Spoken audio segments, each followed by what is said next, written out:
Hi, another Friday technical talk for you. This week we're going to be answering a question that we've been asked a few times. How do you know if your rotor chamber is efficient and how well is it working?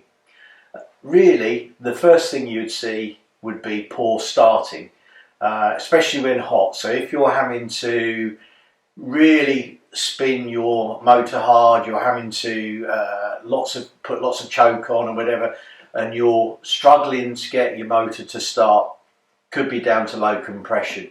Another item that you'd probably see would be a misfire under load. Also poor idle, which probably would be your first real telling sign, where you've started your bike, you're coming up to a stop, the engine's hot and the engine starts to die.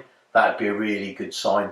So really the things to look out for at the moment will be poor starting, hot, cold, poor idle, misfiring under load and really low power. So they're the first things you want to be looking out for. Now, part of the service that we offer that can help you with that is, as we've shown you before, we've had a look at the air-cooled end plate, and we can see the wear. This is quite extreme, where the rotor side seals have failed and they've chewed into the end plate, obviously giving us low compression. So that's what we've been looking at before. It's something we've been talking about and why it raised the questions. What we've got now is we've got an engine just back from having its molly coat completed.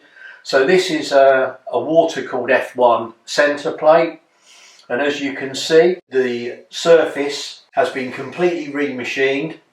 And when people talk about millennium coating, this is what's happened here. The surface is machined, then the surface is inlaid and machined again with the millennium coating. This is the hardened coat that's inlaid, then remachined flat, that gives the epitrochoid the protection that from the wear from the apex pins and the main running hot area on the apex seals and everything of your plates. So when we talk about side seal wear, millennium coating and the plates, that's what we're looking at, and it's one of the main concerns that you would have as your rotary owner.